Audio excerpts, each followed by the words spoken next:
ya. Kalau misalnya dalam di dalam sistem imun kita, jadi kalau misalnya ada racun, ada apapun lah, ada materi dari makanan, dari sari-sari makanan, itu semuanya akan melewati limfa ini ya, sistem limfatik ini, kemudian nanti dibersihkan di sini. Dibersihkan, diolah, nanti kemudian setelah jadi produk antigen, maksudnya produk imun ya, seperti antibodi dan lain-lain, itu nanti dikembalikan ke saluran untuk siap dipergunakan oleh tubuh kita. Ya, kurang lebih seperti itu kalau analoginya. Jadi pembuluh limfa sendiri dimulai dari kapiler limfe, jadi sama seperti darah ya. Jadi ada pembuluh yang paling kecilnya itu adalah kapiler. Tapi intinya getah bening ya atau darah putih kadang-kadang suka disebut darah putih juga. Kemudian masuk ke pembuluh limfa kecil, baru ke pembuluh limfa besar, dan akhirnya bersatu masuk di aliran darah. Nah, limfe sebelum masuk aliran darah, dia akan melalui satu atau banyak kelenjar limfe yang tadi di gambar awal ya. Nah, pembuluh limfa aferen itu adalah pembuluh yang membawa limfe masuk ke kelenjar limfe. Sedangkan pembuluh limfe eferen adalah pembuluh limfe yang membawa limfe keluar kelenjar limfe. Ya. Jadi kalau aferen itu masuk, kalau eferen itu keluar. Ya. Nah, limfe memasuki aliran darah melalui pangkal leher, melalui dua saluran, ada ductus lymphaticus dexter dan ada ductus thoraxicus atau dengan kata lain ductus lymphaticus sinister atau di sebelah kiri ya. Nah, di sini sistem sirkulasi dan limfatik itu bekerja sama ya, berbarengan. Jadi makanya dia akan bertemu di saluran atau sirkulasi darah ya. Pada saat kita mengalami luka ya, nanti kan darah itu bukan hanya membawa eritrosit tapi juga ada leukosit dan sel-sel radang yang lain yang merupakan produk-produk dari pembuluh limfe ini. Nah, di sini dia masuk seperti sirkulasi darah. Jadi ada sirkulasi pulmoner, kemudian ada di sini ada kapiler limfa ya, kemudian ada nodus limfa yang seperti ini ya, makanya disebutnya seperti tasbih gitu banyak ya, dimana ini tersebar di seluruh tubuh. Nanti dia akan memasuki jaringan di setiap jaringan ya, kemudian nanti bercampur dengan darah. Nah, sistem saluran limfe sendiri berhubungan erat ya, dengan sirkulasi darah, di mana darah akan meninggalkan jantung melalui arteri dan dikembalikan melalui vena ya. Tapi kalau tadi kan limfe dia melalui pembuluh aferen ya. Jadi memiliki saluran masing-masing yang kemudian nanti bertemu di satu saluran pembuluh darah. Nah, sebagian cairan darah yang meninggalkan sirkulasi ini akan dikembalikan masuk ke pembuluh darah melalui saluran limfe yang merembes dalam ruang-ruang jaringan.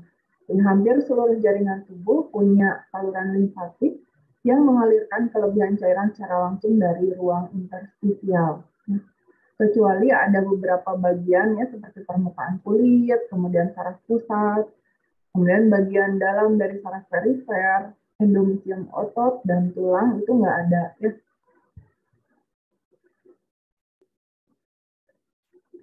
Nah, berikutnya fungsi sistem limfatik sendiri ya ada 5 secara garis besar. Yang pertama, mengembalikan cairan dan protein dari jaringan ke sirkulasi darah ya. Seperti tadi yang saya katakan, jadi semua yang kotor-kotor itu yang masuk ke dalam tubuh itu akan dikumpulkan ya di saluran limfatik yang masuk ke pembuluh limfe, nanti kemudian dibersihkan ya. Nanti kalau sudah bersih dia akan dikembalikan lagi ke sirkulasi darah untuk dapat langsung dipergunakan.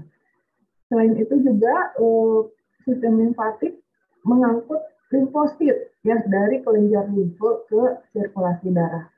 Kemudian juga membawa lemak yang sudah dibuat emulsi dari usus ke sirkulasi darah. Ya.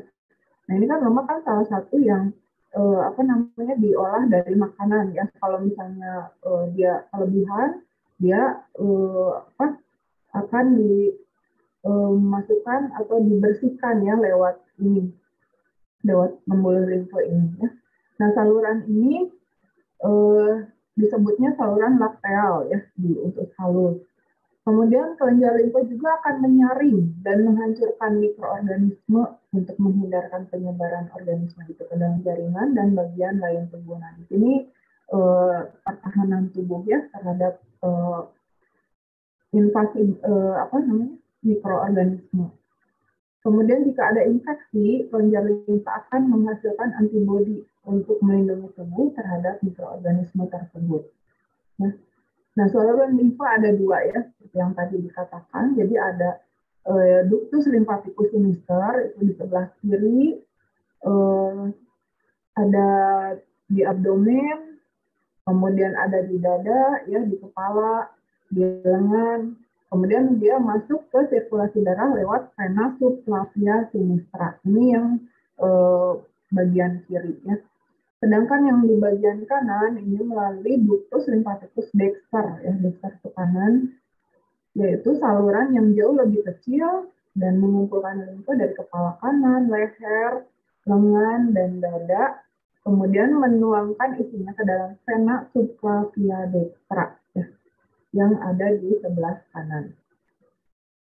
Nah, struktur pembuluh limfa sendiri ada serupa dengan vena kecil ya, tapi banyak katupnya seperti yang tadi dilihat di gambar ya, jadi makanya disebutnya nodus lymph. Sehingga pembuluh limfa tampak seperti rangkaian petasan atau tasbih. Nah, pembuluh limfa yang terkecil atau kapiler limfa ini lebih besar dari kapiler darah dan terdiri hanya atas selapis endotelium. Jadi sangat tipis ya, lebih tipis dari endotel dan kapiler darah. Pembuluh limfa bermula sebagai jalinan halus kapiler yang sangat kecil atau sebagai rongga-rongga limfa di dalam jaringan berbagai organ. Pembuluh limfa khusus di fili usus halus yang berfungsi sebagai absorpsi lemak disebut lakteal fili. Nah ini apa itu? Ada yang bocor ya? Nah, yang kita kenal yang pertama kelenjar limfe ya. Jadi kelenjar limfe atau nodus limfe atau dikenal juga dengan istilah limfonodi, ini bentuknya kecil lonjong ya seperti ini, seperti kacang, dan dia ada di sepanjang pembuluh limfe. Ya. Kerjanya sebagai penyaring dan dijumpai di tempat-tempat terbentuknya limfosit. Ya. Utamanya terdapat di leher, ya, aksial, toraks, abdomen, dan lipatan paha. Nah ini yang kalau misalnya kerasa sakit kalau dipencet ya diraba gitu kalau pada saat kita mengalami infeksi atau peradangan. Ya.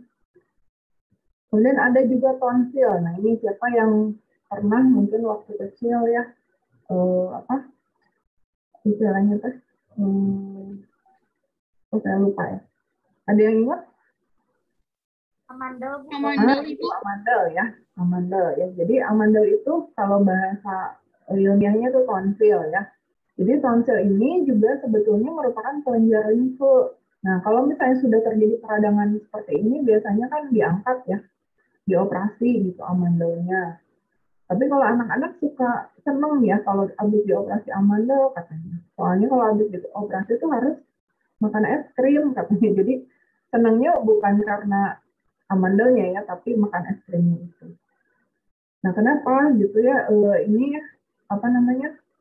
sebetulnya penting ya, tapi kalau sudah terjadi bengkak, kemudian diangkat, apakah tidak apa-apa gitu ya?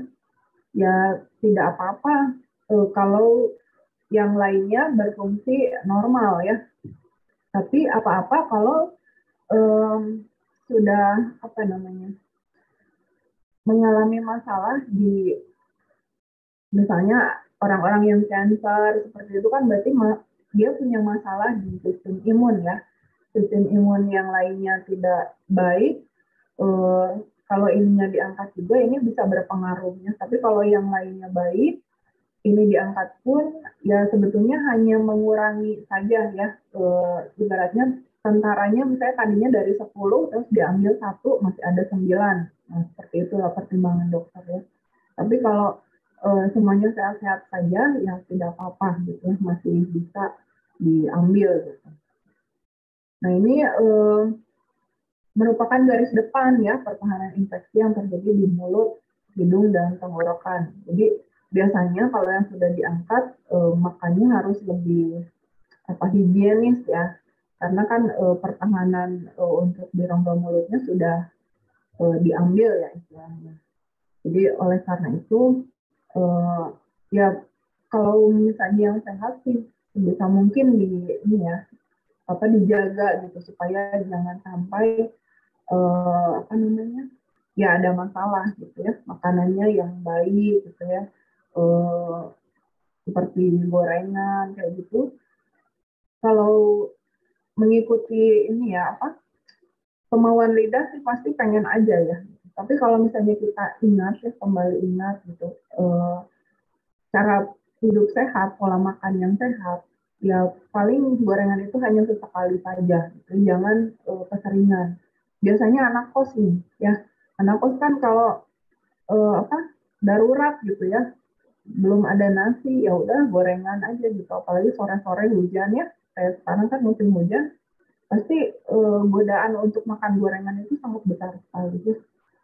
Tapi sebelum kita sakit ya tentunya akan lebih baik kalau kita sudah sadar ya dari sejak muda gitu memelihara atau menjaga pola makan yang sehat. Ya.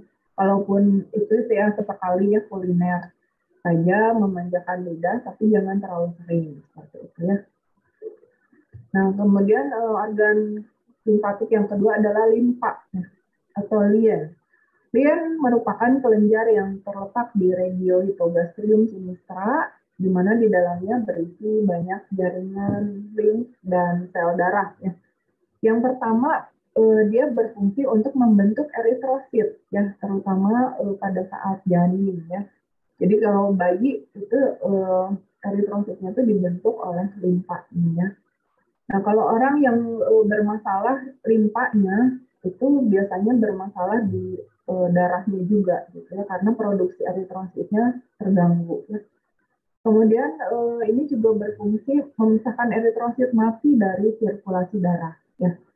Jadi pokoknya tadi ya kalau yang rusak, yang buruk-buruk, yang pokoknya yang bahan mentah semuanya ibaratnya kayak kita beli dari pasar itu kan kotor ya, kemudian masih bentuknya tidak beraturan ya.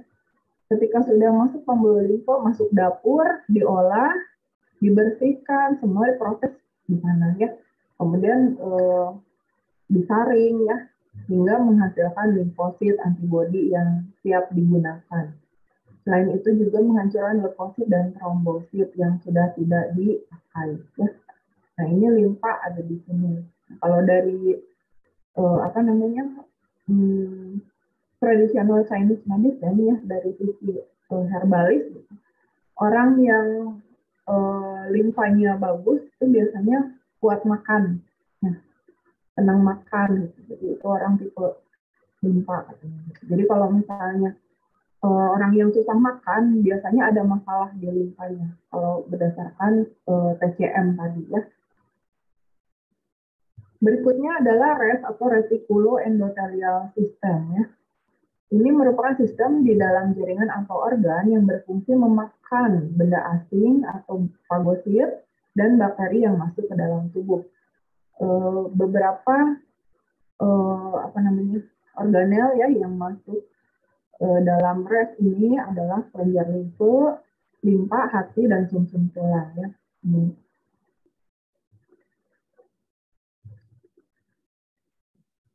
Nah, dalam perjalanannya prosesnya sistem limfatik ini berada dalam kesatuan di dalam sistem imun ya.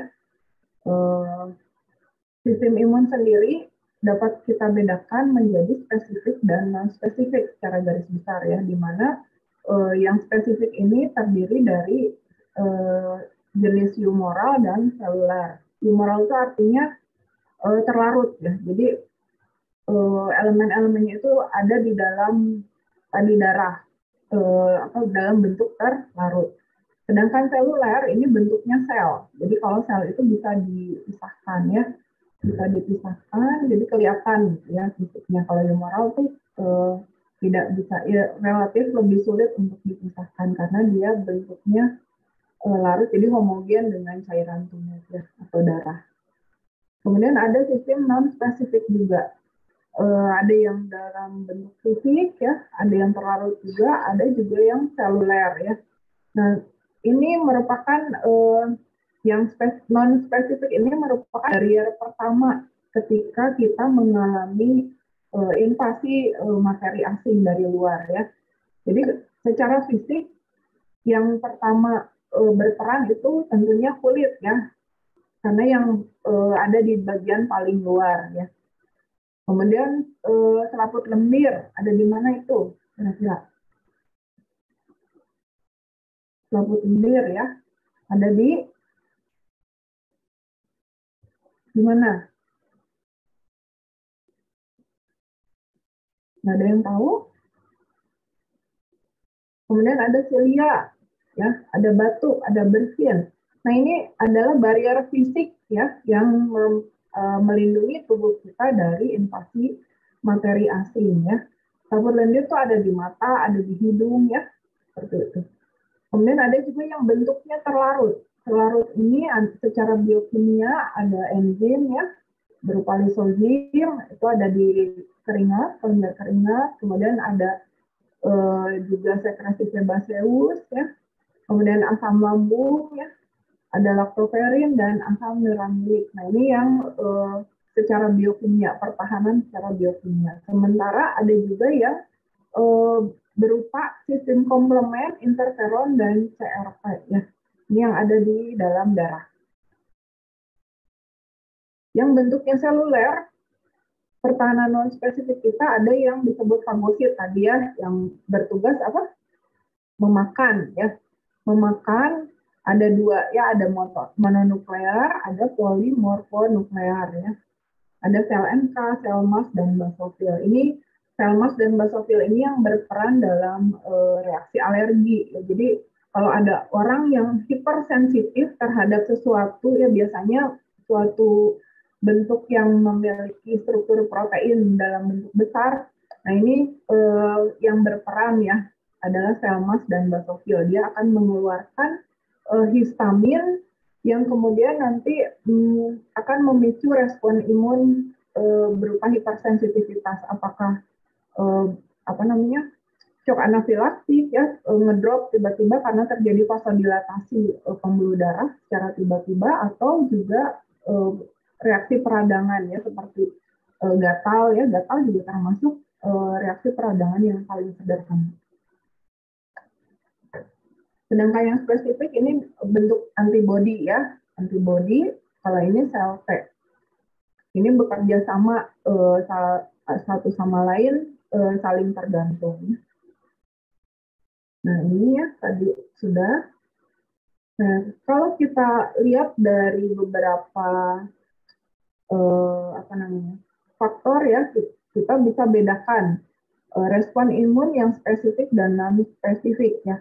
Dari sisi resistensi, non-spesifik dia tidak akan berubah oleh infeksi.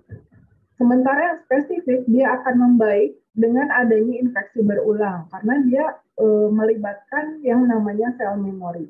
Ketika kalian kemarin divaksin ya, nah itu kan sebetulnya memanfaatkan kemampuan sel memori ya untuk mengenal virus yang menginfeksi gitu, sehingga nanti kalau terjadi paparan kedua atau kalian mengalami sakit ya dari virus yang sama, itu maka kalian sudah punya memori dan tinggal mengeluarkan saja gitu ya antibodi yang sudah terbentuk sebelumnya. Dari sisi spesifisitas umumnya yang non-spesifik ini efektif ya terhadap semua mikroorganisme, jadi tidak pandang bulu ya. Semua diperlakukan sama ya. Sedangkan yang spesifik karena tadi ya adanya sel memori, maka dia akan membentuk sesuai ya, menyesuaikan dengan karakter dari mikroorganisme atau yang menginfeksinya. Ya. Karena di sini ada sel memori, jadi dia mengenali secara spesifik bentuknya, kemudian dari strukturnya, gitu ya. Sehingga tidak semua mikroorganisme akan terpengaruh, hanya yang sudah dikenal saja. Ya. Dia akan mengalami respon yang lebih besar dibandingkan yang baru dikenal. Nah, dari sel-sel yang berperan di dalam non-spesifik ada sel fagosit, ya, atau profag, ada sel NK dan sel K, ya. K itu killer, ya. Killer cell. Kemudian kalau spesifik dia melibatkan limfosit. Dari sisi molekul yang penting, yang terlarut ya dalam hal ini, ada lisozim dalam non-spesifik, ada komplement, ada interferon ya.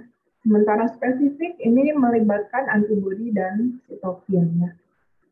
Nah responnya kalau non-spesifik dia bisa dalam hitungan menit atau jam karena selalu siap ya, ready setiap saat gitu. Sedangkan spesifik karena tadi ya dia harus mengalami memori dulu, jadi ada paparan pertama, paparan awal, baru kemudian paparan kedua atau berikutnya dia akan mengalami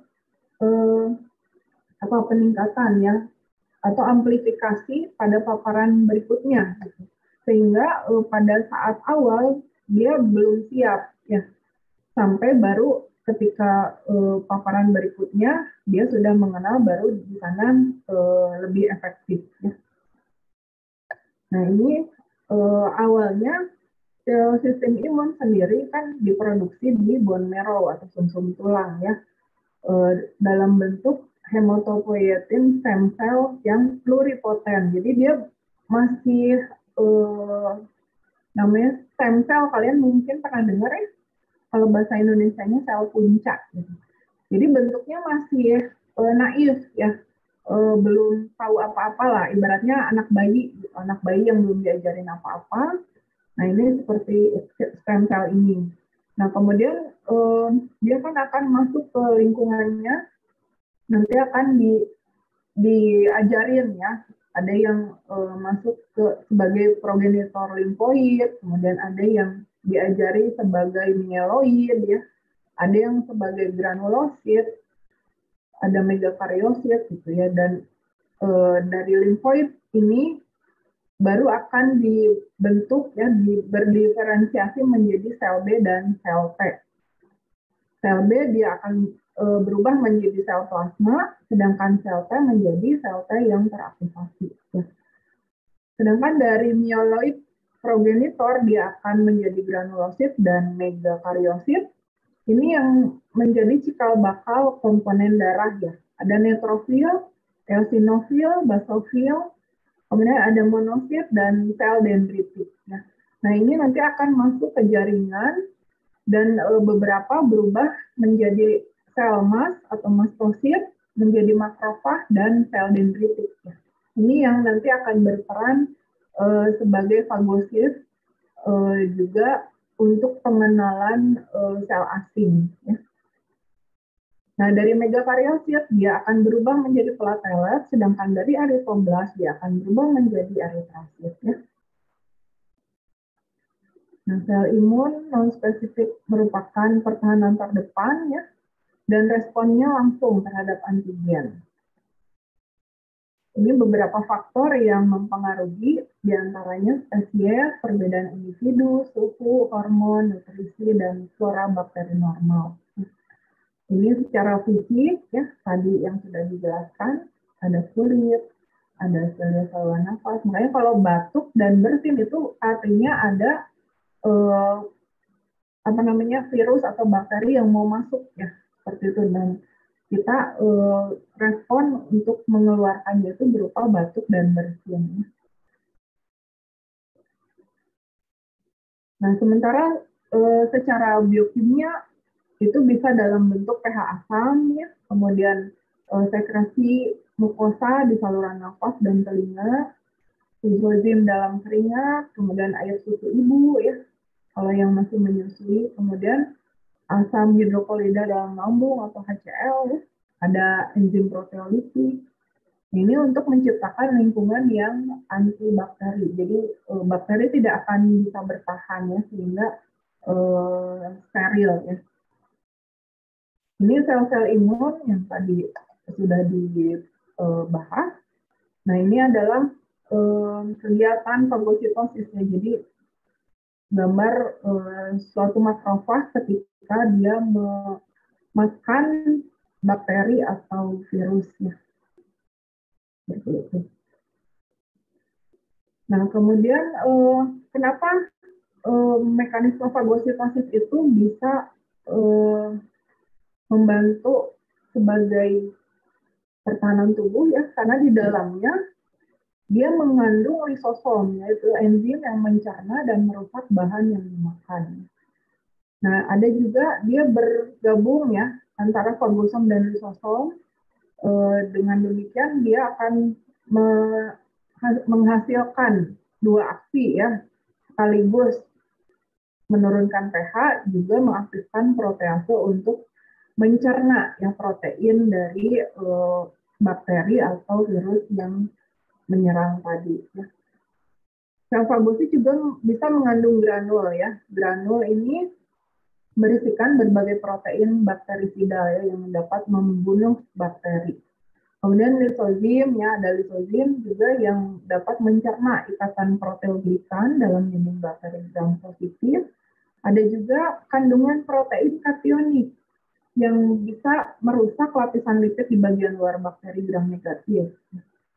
Juga ada kandungan defensin yang bersifat sitotoksik dan bersifat antibakterial luas dan antimikotik. Nah, laktoferin ini untuk mengikat zat besi yang esensial untuk bakteri. Nah, jadi makanya fagosit itu dia kan tidak pandang bulu, ya, semua baik virus, bakteri atau apapun, ya, sel asing yang masuk ke dalam tubuh kita itu karena apa di ini, ya, apa diperlakukan sama, pokoknya akan dimusnahkan gitu. Karena ini senjatanya saja lengkap, ya, gitu, ibaratnya seperti itu. Yang berikutnya selain fagosit juga ada namanya sel nol. Sel nol ini ada dua, ada sel NK yang natural killer dan ada sel killer. Ya. Kalau NK dia membunuh sel tumor. Jadi kalau terbentuk tumor nanti sel NK yang berperan, ya, membunuh. Kemudian sel yang mengandung virus juga, ya, dengan bantuan antibodi nanti akan berhadapannya dengan sel NK. Sedangkan sel K merupakan efektor dari ADCC, yaitu antibody dependent cellular cytotoxicity yang dapat membunuh sel secara non-spesifik, tapi hanya terjadi kalau sel yang targetnya itu, si bakterinya itu sudah berikatan dengan antibody. Jadi kalau belum berikatan dengan antibody, si sel K ini tidak bisa membunuh, ya, atau beraksi. Beda dengan sel NK. Kalau sel NK dia bisa mandiri, gitu, ya. Nah, selain itu ada juga sel mediator, ya, seperti basofil dan mastosit tadi, ya, yang dia itu mengandung granul juga yang berperan dalam reaksi alergi, ya. Lainnya ada sel aksesori, ya, seperti eosinofil, basofil, mastosit, trombosit, dan sel APC. APC ini adalah antigen presenting cell, ya. Jadi dia nanti yang akan mengenalkan bakteri atau virus yang masuk ke tubuh kepada sistem imun berikutnya, ke sel T, kemudian ke sel B, ya. Ini sel APC yang berperan. Nah, sedangkan secara humoral ada juga dikenal komplement, ya. Sistem komplement ini serangkaian protein, ya, yang memiliki fungsi untuk menghancurkan sel membran banyak bakteri, kemudian dia juga bisa melepas bahan kemotaksi, dan dia juga bisa melaksanakan opsonisasi, ya. Nah, dia larut dalam keadaan non-aktif yang reaksinya ini diaktifasi oleh antigen. Ya. Kemudian dia akan mempengaruhi mediator, suatu biologik aktif, yang kemudian akan mengeliminasi kompleks yang sudah terbentuk. Ya. Nah, jalur aktivasi ini sering pula disertai dengan kerusakan jaringan. Jadi, kalau misalnya terlihat seperti penampilannya itu luka ya atau lesi ya dikatakan lesi.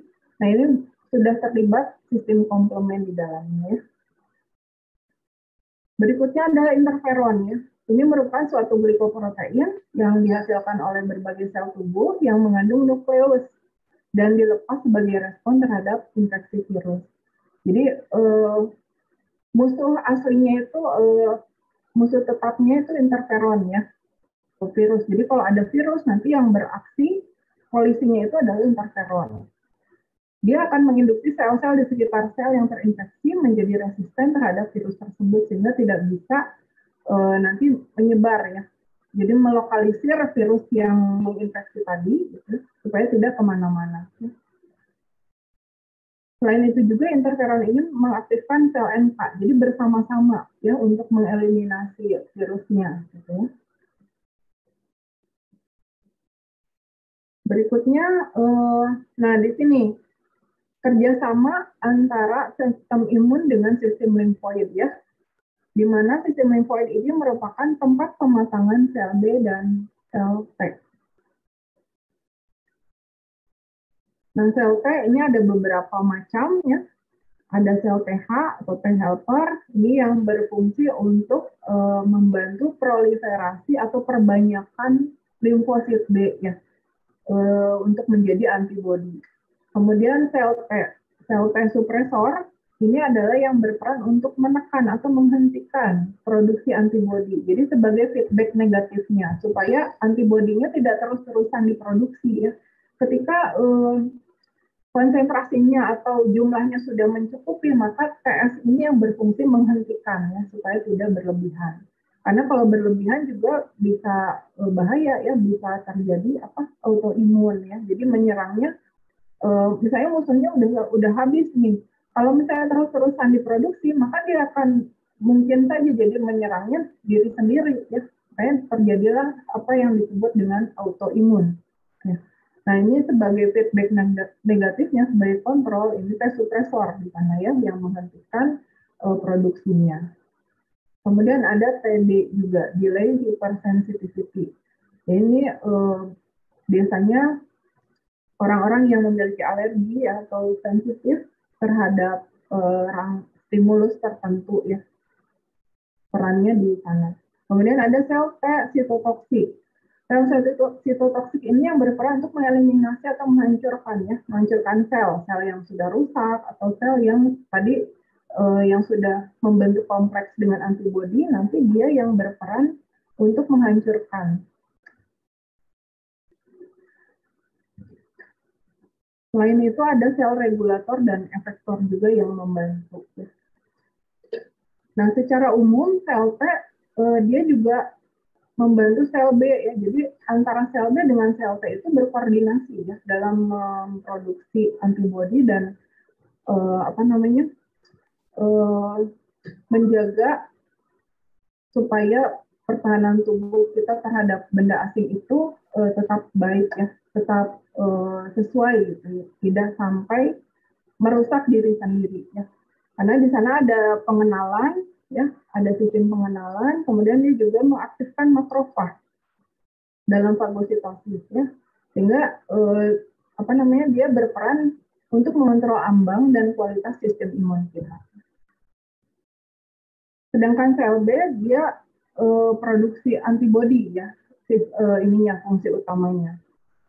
Di mana sel B ini akan berproliferasi dan berdiferensiasi menjadi sel plasma yang mampu membentuk imunoglobulin yang spesifik. Ada beberapa macam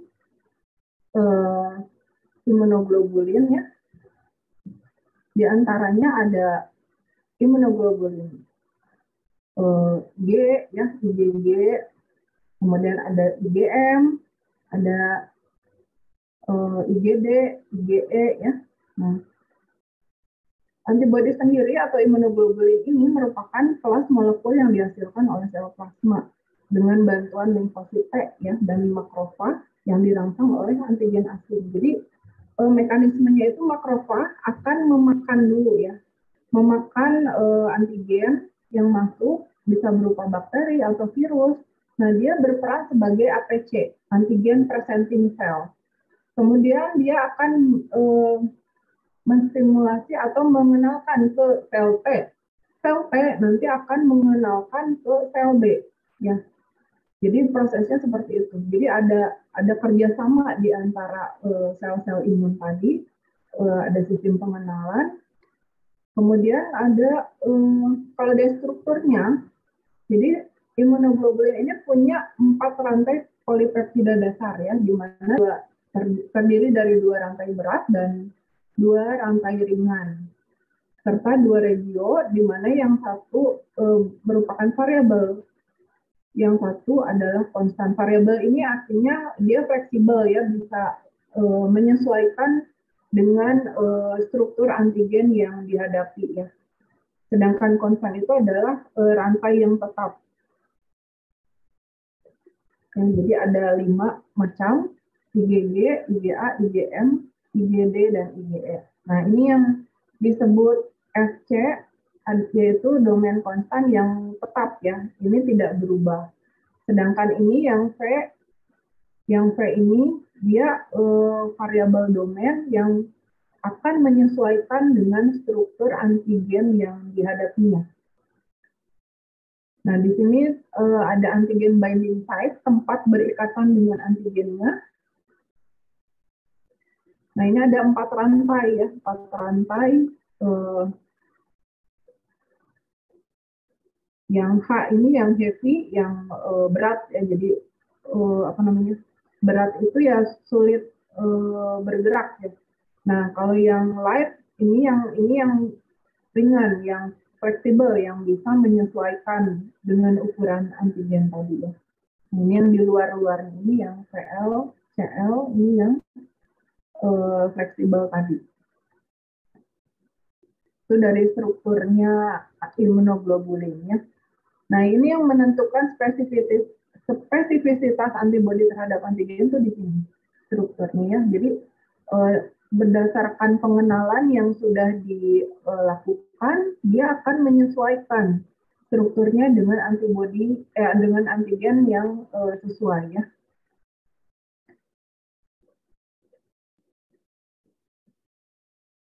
Nah, untuk IgA yang pertama ya, ini merupakan imunoglobulin sekretory. Dia biasanya terdapat di dalam kolostrum, saliva, air mata, cairan hidung, dan sekret respiratorius, GI, dan urogenital ya. Ada sekitar 15-20% merupakan imunoglobulin dalam serum darah. Berikutnya adalah IgD ya. IgD ini terdapat di dalam serum darah dan limfo yang meskipun relatif sedikit tapi banyak ditemukan dalam limfosit B. Perannya adalah membantu memicu respon imun supaya lebih baik ya. Kemudian ada IgE. Nah, IgE ini biasanya ditemukan kalau kondisi atau pada saat kondisi cacingan ya, misalnya terkena parasitik tertentu atau alergi. Nah, makanya yang diperiksa biasanya IgE-nya untuk mengetahui seseorang alergi atau tidak gitu. Nah, molekul ini terikat pada reseptor sel MAS dan basofil. Yang tadi ya, masih ingat yang saya katakan, sel MAS dan basofil ini punya granul ya, granul yang isinya itu histamin. Jadi kalau misalnya ada parasit tertentu atau alergen tertentu yang masuk, nanti si sel MAS dan basofil ini akan terstimulasi ya, sehingga dia akan melepaskan histaminnya atau mediator kimia lainnya, sehingga terjadilah gatal-gatal gitu ya, atau peradangan atau tadi shock anafilaktik ya. Nah, ini diperantarai oleh imunoglobulin E. Nah, ini yang terkenal ya, IgG. Nah, kalau misalnya kalian kemarin udah ke rumah sakit belum? Mungkin kalau nanti ke rumah sakit kan ada rapid test antigen ya. Nanti kan dilihat IgG-nya dan IgM-nya. Nah, IgE ini eh, diproduksi lebih efektif pada paparan kedua. Jadi kalau pada paparan pertama biasanya masih sedikit. Kalau pertama itu IgM-nya yang banyak ya. Sementara kalau paparan kedua IgG-nya yang banyak. Makanya kalau kalian perhatikan di rapid test itu hasilnya kan itu ada dua ya, ada dua macam, ada IgG, ada IgM. Kalau secara kuantitatif di lab klinik biasanya, ketika ditunjukkan bahwa IgG-nya lebih besar, artinya dia sudah pernah terinfeksi sebelumnya. Ya. Sementara kalau IgM positif, IgG-nya negatif, berarti dia pertama kali terpapar, baru mengalami paparan yang pertama kali. Tapi kalau sudah dua-duanya ada, ya artinya sudah pernah terpapar sebelumnya. Seperti itu. Nah, IgG ini mencapai 80-85% dari keseluruhan antibodi yang bersirkulasi di udara. Dan merupakan satu-satunya antibodi yang bisa menembus plasenta dan memberikan imunitas pada bayi yang baru lahir. Nah, ini akan diproduksi besar-besaran pada pajanan kedua ya. Berfungsi sebagai pelindung terhadap organisme dan toksin yang bersirkulasi, mengaktifkan komplement dan meningkatkan efektivitas sel fagositis. Yang terakhir adalah IgM. Ini merupakan antibodi pertama yang tiba di tempat infeksi pada pajanan awal terhadap antigen. Nah, pajanan kedua, peningkatan IgG, tapi IgM-nya sudah kecil, ya, sudah menurun. IgM juga dia bertugas untuk mengaktifasi komplement dan memperbanyak fagositosis, tapi umurnya relatif pendek. Ya, makanya tadi ya dikatakan kalau sudah pajanan kedua biasanya kadar IgM-nya sudah tinggal sedikit. Nah, karena molekul ini besar gitu, makanya dia menetap di dalam pembuluh darah dan tidak bisa keluar dengan ke jaringan ya. Beda dengan yang IgG. Kalau IgG tadi kan hanya satu yang valensinya. Sementara IgM ini 5 gitu, jadi besar. Nah, ini bisa dilihat.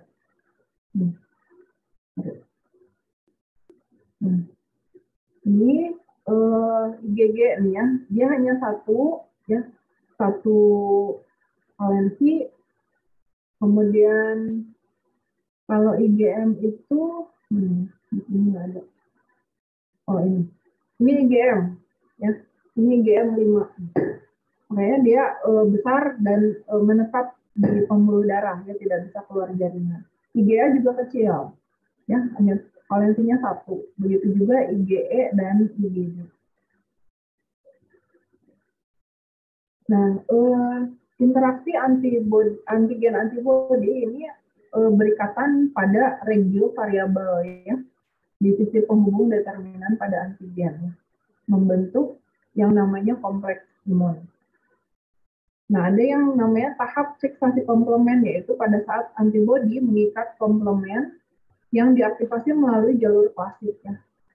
Nah, ini ada reaksi yang diperantarai oleh fiksasi komplement ini, diantaranya opsonisasi, di mana antigen ini diselubungi antibodi dan sistem komplement, sehingga memungkinkan terjadinya fagositosis. Atau bisa juga terjadi sitolisis ya, tadi yang diperankan oleh TC. Nah, masih ingat ya, sel T sitotoksik ini memperantarai terjadinya sitolisis, yaitu ruptur membran plasma. Jadi kalau misalnya udah tes sitotoksik ke situ, yang diawali adanya kompleks antigen antibodi ya, kemudian tes sitotoksik datang, maka terjadilah ini ya, ruptur membran plasma sehingga menyebabkan isi selnya itu keluar. Jadi hancur ya selnya. Selain itu juga terjadi inflamasi. Ini melalui aktivasi sel mas yang tadi ya, sel mas, basophil, dan trombosit.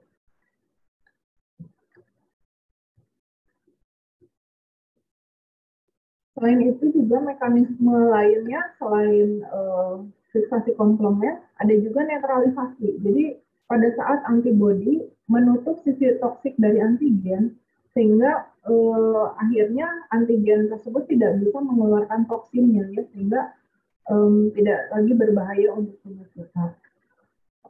Berikutnya adalah reaksi aglutinasi. Ya. Ini terjadi jika antigen berupa materi partikulat, ya, seperti bakteri atau sel-sel darah merah. Yang terakhir adalah presipitasi. Presipitasi ini istilahnya apa? Pengendapan, ya, diendapkan. Jadi dengan dibentuk antigen antibodi itu yang tadinya larut, dia jadi tidak larut, ya. Kalau tidak larut, kemudian dia bisa mengendap, ya. Nah, berikutnya ada reaksi hipersensitif. Ini merupakan reaksi imun yang patologis, ya. Karena adanya respon imun yang berlebihan sehingga menyebabkan kerusakan jaringan. Ada 4 tipe dari hipersensitif ini.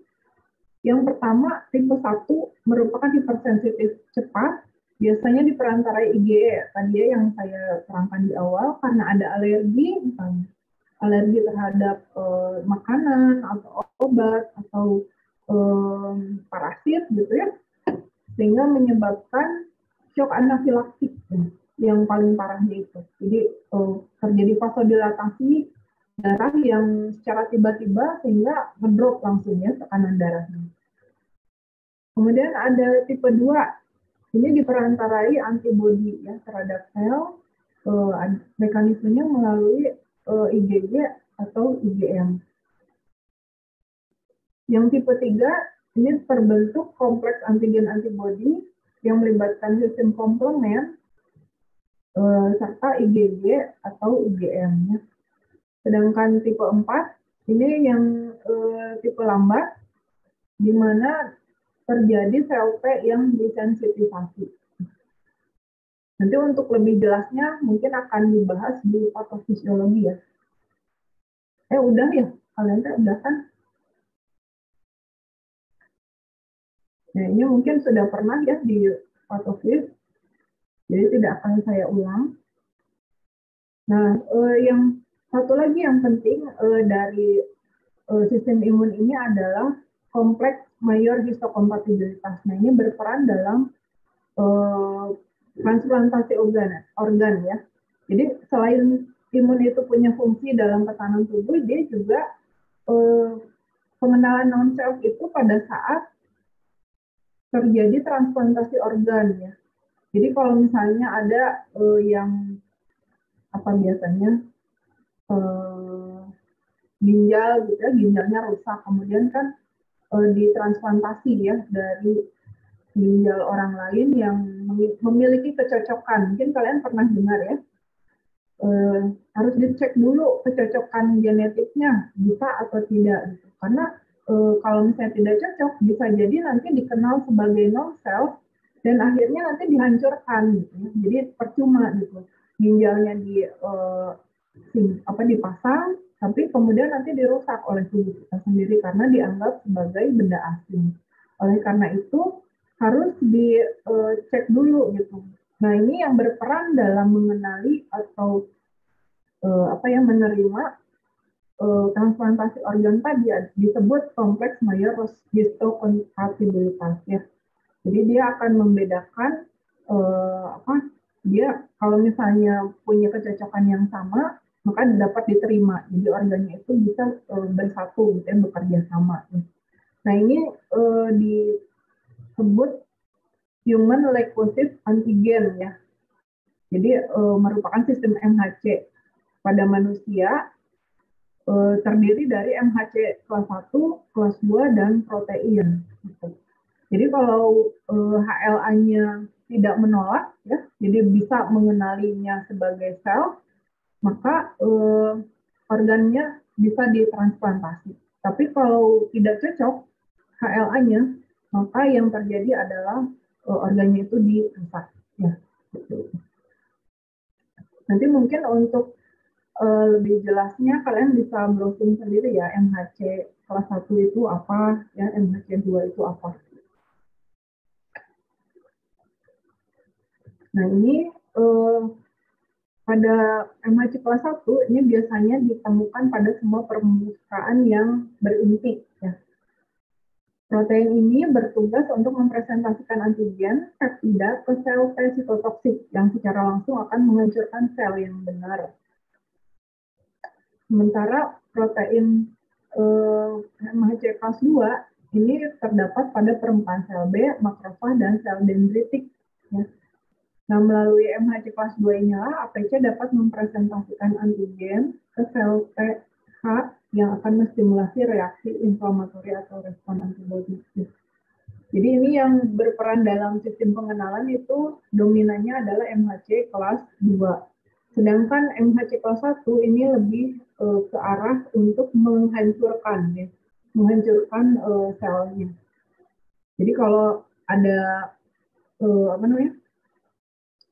virus atau bakteri, dia akan pertama kali ketemu sama fagosit, ya, makrofag. Ya. Makrofag atau monosit, dia akan memakan memfagositosis dan berperan sebagai APC atau antigen presenting cell. Nah, APC ini dia akan berkenalan, bukan berkenalan, akan direspon oleh MHC kelas 2. Dia akan lapor gitu, ke MHC kelas 2 yang ada di permukaan sel B. Ya.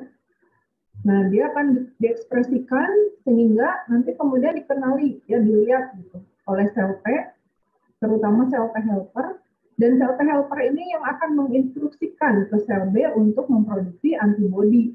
Ya, seperti itu jadi prosesnya. Pengenalan antigen sampai memproduksi antibodi. Sedangkan MHC kelas 1 ini yang distimulasinya adalah sel T sitotoksik. Jadi perbedaannya ya, kalau yang MHC kelas 2 itu ke sel T helper untuk memproduksi antibodi, sedangkan MHC kelas 1 ke sel T sitotoksik, ya, yang akan menghancurkan selnya itu. Ya, sampai di sini mungkin ada yang mau ditanyakan dulu?